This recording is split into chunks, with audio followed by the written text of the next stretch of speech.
Ladies and gentlemen, President William Samoei Arap Ruto has betrayed Wafula Chebukati and Boya Mulu. And if you've been following the politics of this country, there is something which the late General Odinga Kajwang said several years ago, and it's still true up to this point.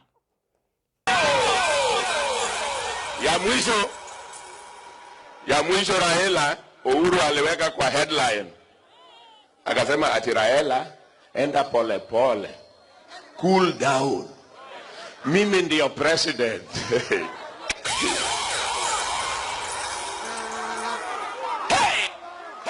Kwanza Uhuru ajue we are not cooling down any soon.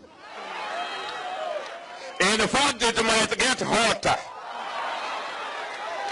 Jikoni itakuwa hot.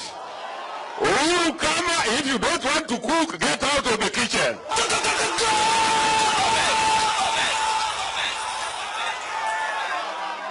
Niseme ya mwisho. Na hii nasema kwa Kiingereza.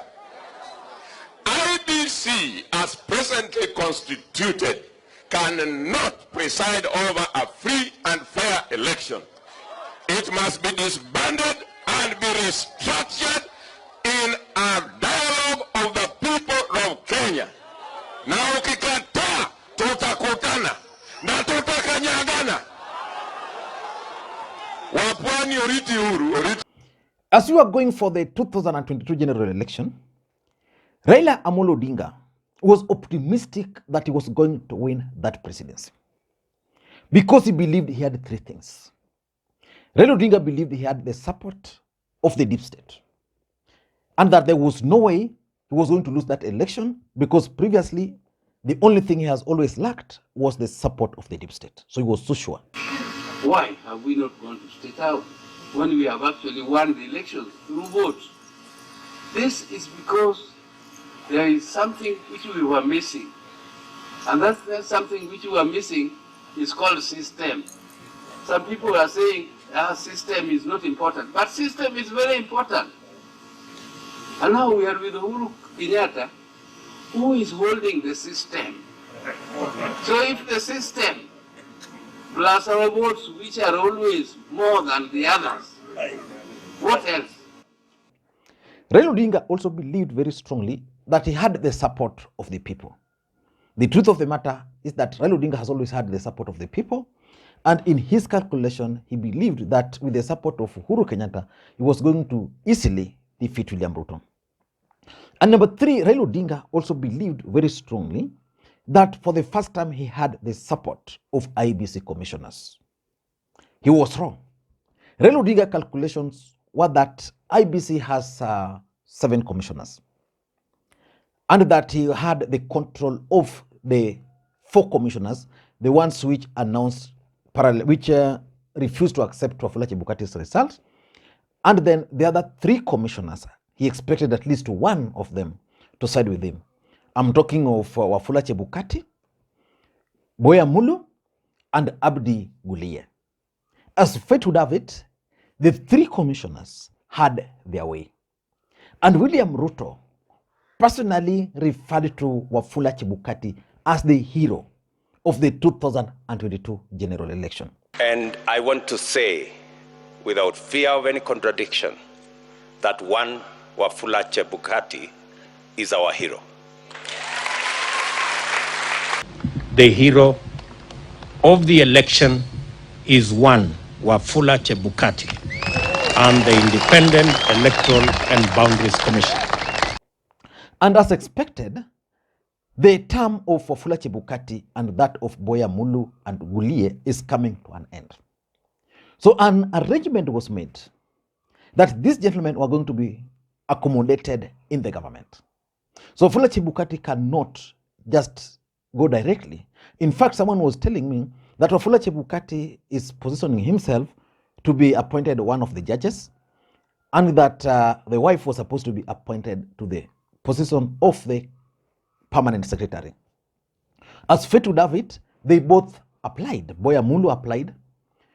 Wafula Chebukati's wife applied for the position of permanent secretary, and all of them, when that list came out, all of them missed out. So I want us to look at why personally I think William Ruto refused to include them as part of the permanent secretaries. Before we do that, for those who are watching this channel for the first time, I want you to take a second or two, click that subscribe button so that next time we produce a video like this, YouTube will automatically notify you. And to the subscribers, I want to continue thanking you guys for your continued support, because without that support, this channel cannot be where it is now. Let us get back to the main issue. For us to understand why William Ruto betrayed this gentleman, let us take a journey back. After the 2022 general election, Raila Odinga insisted to President Uhuru Kenyatta that the IEBC commissioners had to leave. Uhuru Kenyatta, in his wisdom, advised Raila Odinga that it was not possible to fire IEBC commissioners. So they agreed that the best thing was that they were going to be persuaded to leave office. Wafula Chebukati, Boya Mulu, and Abdi Gulie refused. But the other commissioners, 3, because remember, Kombe had actually resigned before the elections. 3 other commissioners tendered their resignation in April 2018, just a few days or a few weeks after the handshake. This was a call to serve country and the country alone. It must be known that the commission operates as a single unit. There should never be an us versus them. Commissioners versus secretariat, or chair versus CEO, a failure by any part of the unit of the commission, in our it is considered view, is a failure of the entire commission. So after they resigned, President Uhuru Kenyatta had to keep his words, because he had promised them that you resign, then you are going to be given appointments. So the 3 were actually given ambassadorial appointments. Nthaka went to Rome, Mwachonya went to Pakistan, and Paul Kurgat went to Moscow. Then there was a gentleman, James Muhati. I want you to mark that name. James Muhati was the ICT director. This is the gentleman who took over immediately Chris Msando was murdered. In the current appointments of permanent secretaries, James Muhati has been rewarded by William Ruto to serve as permanent secretary. Of course, after he had resigned in 2020, he was then appointed as the CEO of Huduma Kenya. And I remember Robert Alai pointing out that this gentleman was going to work for William Ruto. So I don't know how he helped William Ruto in one way or the other. Because let me tell you the truth. There is no way some of these people can just get these appointments. So Muhati also applied, but he was appointed. But Wafula Chebukati's wife, Boya Mulu, their names are out of the list. So why do you think William Ruto decided to lock them out of the positions which they wanted? For Wafula Chebukati, he's likely to be appointed a judge moving forward. So for me, I tend to think that William Ruto had 4 reasons only. Number 1, politics is a perceptional game. And there is a strong perception that Wafula Chebukati, Boya Mulu, and Abdi Gulie were actually working with William Samoei Arap Ruto. On this channel alone, I did several videos explaining how Wafula Chebukati was clearly working for William Samoei Arap Ruto. It was clear.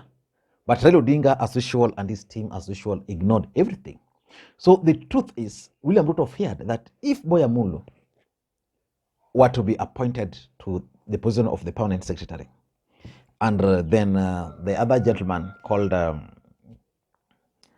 and Mary Chebukati, then Kenyans were really going to confirm that indeed they were being rewarded. So I tend to think that someone somewhere might have advised William Ruto that the names ought not to be included because it was going to reaffirm the Raila Odinga and brigades believe that the commissioners helped William Samoei Arap Ruto. So that's number one. Number two, I also tend to think that this gentleman, the gentleman and the lady, were actually locked out because they already served their purpose. And that's the truth. You know, politics is a dirty game. Someone was narrating to me. I know it could be propaganda. You know, propaganda is all over. But this is what someone was telling me, that when Wafula Chebukati reached out to Tuju, the moment he went to Tuju's home, and he told Tuju what the commissioners wanted, the three commissioners, that, okay, Sisi, this is our offer. If you give us this, the elections will go your way. Then Rafael Tuju reached out to Raila Odinga. That's the story outside here. And Raila Odinga told him, no. We have the president, you know, we have the deep state, you know. We can't afford that money. No, there's nothing they can do. So immediately they left that place. Then Abdi Guliye was also reached from by the other side. And that's how the other side was sorted. They were sorted very fast. And they had to do what they did. Yeah, so they started working on how to ensure that favorable results were delivered. One of the strategy was to print Form 34A, Form 34B, is it Form 34A? Book 2, which was then used to to share fake results, you know, but they are the authentic form, so there was nothing. So there is, these guys had served their interest. It was a matter of compensation. They placed their demands, and those demands were met. Now William Ruto would not want anything to do with them, because associating with them will just reaffirm the belief that the elections were actually not free and fair. Number three is performance. William Ruto, in his first term, would want to perform. How do you perform with people? You saw how they performed their task. You know, if they did dirty things for you, how do you trust such kind of a person to do a better job? They'll just be there to do other dirty jobs. And of course, nobody would touch them. So that's the thing. They don't want anything. William Ruto don't want anything to do with them, with these people, because he's keen on having a team which is going to deliver. And lastly, their image is already tainted. The fact that the image of these guys are tainted is enough reason just to ignore them. There's nothing they can do. They can't complain. Their terms of office has come to an end, so they'll simply go home. But maybe what I know is might happen is that they are likely to be absorbed in some of these relaxed positions, either some board chairman there, somewhere there. Remember, Isaka San was also given some appointments just like that. So I don't know what you think, but that's my take. But let us wait for the appointment of ambassadors. They are likely to be absorbed in some of those positions. Thank you, and may you have a good day. Bye-bye.